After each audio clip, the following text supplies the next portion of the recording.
Reasoning का एक महत्वपूर्ण चैप्टर रैंकिंग टेस्ट क्रम परीक्षण आज हम लेकर के आए हैं और इस चैप्टर को प्रश्न के साथ ही हम इसका कंसेप्ट देने का प्रयास करेंगे आपको। और आप देख लीजिए, ये बहुत ही आसान होगा बनाने में। इस चैप्टर को आप बहुत से ही आसानी से इसको बना सकेंगे, केवल आप बारीकी से इस प्रश्न को और उसको जो हम बता रहे हैं उसको आप समझने का कोशिश कीजिए। चलिए, पहला सवाल कहता है, लड़कों की पंक्ति में रवि बाएं से 17वां और दाएं से 14वां है। पंक्ति में कुल कितने लड़के हैं? यहाँ एक ही लड़का है रवि, जिसका बाएं से भी पोजीशन और दाएं से भी पोजीशन बता रहा है। वैसी परिस्थिति में पंक्ति में कुल कितने लड़के हैं, इसके लिए एक आप फार्मूला का यूज कर सकते हैं। टोटल बॉयज T बराबर L प्लस R माइनस 1। ठीक है, तो बाएं से मतलब आप क्या करेंगे, यहां बाएं से कितना है 17 प्लस राइट दाएं से कितना है 14 और माइनस 1, यानी टोटल जो लड़के हो जाएंगे इसमें 17 और 14 को जोड़ेंगे तो क्या हो जाएगा 31 में से 1 गया तो 30, यानी कुल लड़के कितने हैं 30। आपको ये बात जानना जरूरी है कि ये हम -1 क्यों करते हैं, क्योंकि जब हम काउंट करते हैं तो रवि को बाएं से 17वां, रवि को एक बार बाएं से भी गिन लेते हैं और रवि को दाएं से भी गिन लेते हैं, तो उसको 2 बार गिन लेते हैं। जबकि रवि एक ही लड़का है तो इसलिए उसमें से 1 माइनस कर देते हैं और उसका आंसर हो जाएगा 30।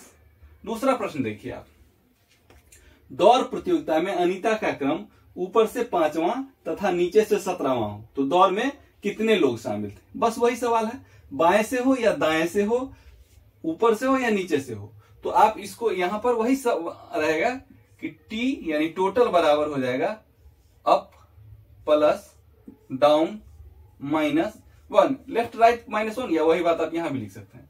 तो कह रहा है अनीता का क्रम ऊपर से कितना है, अप से 5वां है और डाउन से नीचे से कितना है 17वां है। ठीक है, और माइनस 1, तो 17 और 5 कितना हो गया 22, 22 माइनस 1 यानी 21। तो इसका मतलब क्या हो गया कि दौड़ प्रतियोगिता में कुल कितने छात्र भाग लिए, 21 छात्र भाग लिए। चलिए अगला क्वेश्चन लेते हैं। अगला प्रश्न हमने लिया है कि सफल परीक्षार्थियों की सूची में राधा ऊपर से 13वें स्थान पे है एवं नीचे से 8वें स्थान पे है। यदि 7 छात्र असफल हो गए हों तो परीक्षा में शामिल होने वाले छात्रों की संख्या क्या है? अब आप देखिए, हम सबसे पहले सफल छात्रों की संख्या ज्ञात करते हैं। तो राधा ऊपर से कितने स्थान पे है, 13 स्थान पे है, 13वें स्थान पे, और नीचे से कौन से स्थान पे है 8वें स्थान पे। तो 13 प्लस 8 और माइनस 1, पीछे जो हमने सवाल बताया है क्या कि अप प्लस डाउन माइनस 1, तो 13 8 21 माइनस 1 बराबर क्या हो जाएगा 20, यानी कुल सफल छात्र कितने हैं 20। तो कह रहा है यदि 7 छात्र असफल हो गए हों तो 7 इसमें जोड़ देंगे तो क्या हो जाएगा 27, यानी परीक्षा में शामिल होने वाले छात्रों की संख्या क्या हो जाएगी 27। बहुत आसान है, आप पहले कंसेप्ट को समझ लीजिए तो सवाल बहुत ही आसानी से आप बना सकते हैं। अब अगला सवाल है, ये थोड़ा सा चेंज है। 27 छात्रों की पंक्ति में आकाश दाएं से 13वें स्थान पर है तो बाएं से उसकी स्थिति ज्ञात करें। अब हम बताते हैं आपको, हमने आपको एक फार्मूला बताया था कि T बराबर होता है L प्लस R माइनस 1। अब आपको क्या निकालना है, बाएं से निकालना है, तो इस बाएं से निकालना है तो इस बाएं को हम इधर कर लेते हैं। लेफ्ट बराबर क्या होगा, तो लेफ्ट बराबर क्या हो जाएगा T यहीं का यहीं रह जाएगा, इसको उठा के जब उधर ले जाएंगे तो क्या हो जाएगा माइनस R, और ये माइनस 1 है उसको अगर उधर उठा के ले जाएंगे तो क्या हो जाएगा प्लस 1, यानी टोटल माइनस R प्लस 1। बस वही फार्मूला है। क्या करेंगे आप, कुल छात्रों में से दाएं से जो स्थान है उसको घटा देंगे और उसमें 1 ऐड कर देंगे तो आपको हो जाएगा। यानी ये जो पहले वाला जो ट्रिक था उसी ट्रिक से ये जन्म लिया है। तो कुल छात्रों की संख्या क्या है 27, कितनी है 27, और उसका दाएं से स्थान क्या है 13वां, तो T माइनस R यानी 13। 27 में से 13 चला जाएगा तो क्या हो जाएगा, 27 में से 13 जाएगा तो क्या हो जाएगा 27 में से 13 गया तो 14 और प्लस 1 यानी 15वां स्थान। समझ गए, बहुत आसान। या आप इस प्लस 1 को पहले ही इधर कर दें, 27 से 28 में से 13 गया तो 15वां। समझ गए। चलिए अगला सवाल लेते हैं। चलिए हमने और कुछ सवाल लिया है। कह रहा है 17 लड़कों को ऊंचाई के अनुसार खड़ा करने पर बिना आगे से 11वें स्थान पर है तो पीछे से उसका स्थान ज्ञात करें। कुछ नहीं करना है, कुल छात्रों की संख्या कितनी है 17। या तो उसमें +1 पहले कर दें या बाद में कर दें, बात एक ही होगा। तो हम +1 पहले भी कर देते हैं, ठीक है। 17 + 1, ठीक है। और आगे से 11वें स्थान पे है तो -11, तो इसका स्थान क्या निकल जाएगा, पीछे से उसका स्थान निकल जाएगा। तो 17 × 1 = 18, 18 में से 11 गया तो क्या हो जाएगा, 18 में से 11 जाएगा तो 7। मतलब बहुत आसान है सवाल।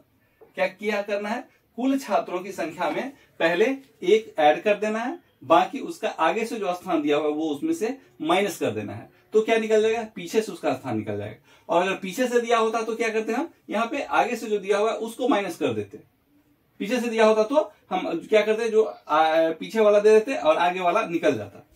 अगला सवाल है, एक कतार में संजय दाएं से 12वां तथा दाएं से चौथा था स्थान पर है।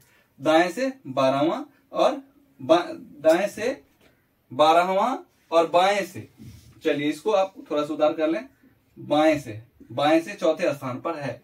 कतार में कितने लड़के और जोड़े जाएं कि कुल संख्या 24 हो जाए। अभी आप देखिए कि बाएं से कितने हैं, 12वें हैं, दाएं से 12वें हैं और बाएं से कितने हैं, चौथे हैं। तो अब आप देखिए कि 12 + 4 और -1, तो कतार में लड़कों की संख्या वर्तमान में कितनी संख्या वो निकल जाएगी। तो 12 × 4 = 16 में से 1 गया तो क्या हो जाएगा 15। वर्तमान में कितने हैं 15। कहता है कितने लड़के और जोड़े जाएं तो 24 हो जाए। तो इसमें क्या जोड़ेंगे तो 24 हो जाएगा, 15 + 9 जोड़ देंगे तो क्या हो जाएगा 24 हो जाएगा। तो आपका आंसर क्या हो जाएगा 9। समझ गए। अगला सवाल कहता है 35 छात्रों की कक्षा में अमित ऊपर से 12वां तथा रवि नीचे से 15वां स्थान पे है। अब आप देखिए कि इसमें 2 आदमी है, एक का स्थान ऊपर से 12वां है और दूसरे का स्थान नीचे से 15वां है। तो उस दोनों के बीच में कुछ छात्र होंगे। तो हम क्या करें, सबसे पहले कुल छात्रों की संख्या लिख दें 35 और इसमें से हम क्या करेंगे, दोनों को जोड़ के घटा देंगे। यानी अमित का ऊपर से 12वां स्थान है तो 12 और रवि का नीचे से 15वां स्थान है तो +15। तो 12 15 कितना हो जाएगा 27। तो 35 में से आप 27 घटा देंगे तो क्या हो जाएगा, 35 में से 27 घटाएंगे तो हो जाएगा 8। यानी इस दोनों के बीच में कितने छात्र हैं, 8 छात्र हैं। समझ गए। चलिए अगला सवाल लेते हैं। देखिए ये जो सवाल है ये अक्सर परीक्षा में पूछा जा रहा है, बहुत ही इंपॉर्टेंट सवाल है और इस सवाल में अक्सर लोग गलती करते हैं। देखिए कह रहा है कि किशन बाएं से 12वें स्थान पर, किशन बाएं से कौन से स्थान पे है, 12वें स्थान पे है और नरेश दाएं से 17वें स्थान पर है। नरेश कौन से स्थान पे है, दाएं से 17वें स्थान पे, ठीक है। उनके बीच यदि 4 छात्र हो तो कुल छात्रों की संख्या ज्ञात करें। 2 तरह का प्रश्न, इसमें 2 तरह के आंसर हो सकते हैं। पहली बात कह रहा है कि बाएं से 12वें तथा नरेश दाएं से 17वें स्थान पर हो तो उनके बीच छात्रों की संख्या ज्ञात करें। तो कुल छात्रों की संख्या ज्ञात करें। तो यहां पर जो टोटल बराबर हो जाएगा बाएं से यानी लेफ्ट, दाएं से +r और उनके बीच में जितने छात्र हैं वो, एक तो ये हो जाएगा। तो ये छात्रों की संख्या जो हो जाएगी ये होगी मैक्सिमम छात्रों की संख्या इतनी हो सकती है, मैक्सिमम। और इसी में एक सवाल ये भी पूछता है कि कम से कम कितने छात्र हैं उस कतार में, कम से कम कितने छात्र हैं। तो वैसी स्थिति में आप टोटल बराबर L + R,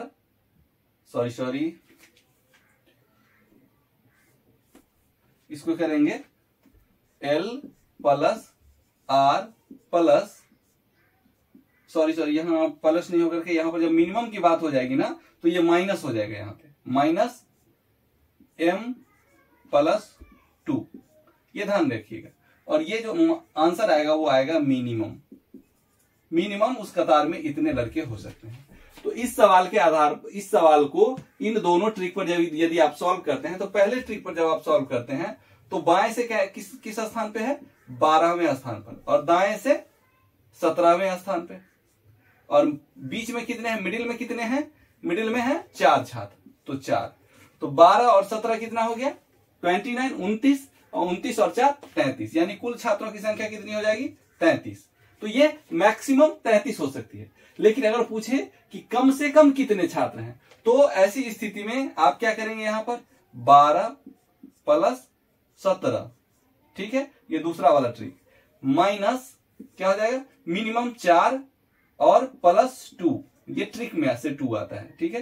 तो 12 17 कितना हो जाएगा, 29, और 29 में से 6 गया तो क्या हो जाएगा, 33, अर्थात 23। क्या करेंगे, 33 में से 6 चला गया, 29 में से 6 चला गया, 12 17 29, 29 में से 6 गया तो 23, यानी कम से कम कितने छात्र हो सकते हैं, 23। तो आपके ऑप्शन में जो आंसर होगा वो आप देंगे। लेकिन अगर दोनों आंसर हो ऐसी स्थिति में, तो अगर नॉर्मली पूछा जाता है कि छात्रों की संख्या कितनी है तो पहला होगा, और अगर पूछा जाता है कम से कम छात्रों की संख्या कितनी है तो दूसरा होगा। चलिए अगला क्वेश्चन लेते हैं।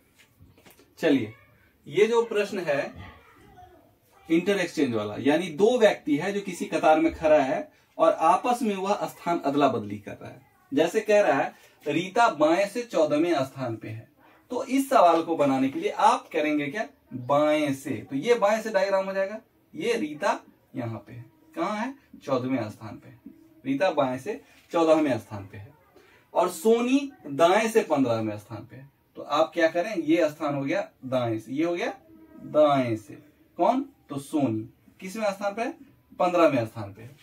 कहता है दोनों आपस में स्थान अदला बदली कर लेते हैं।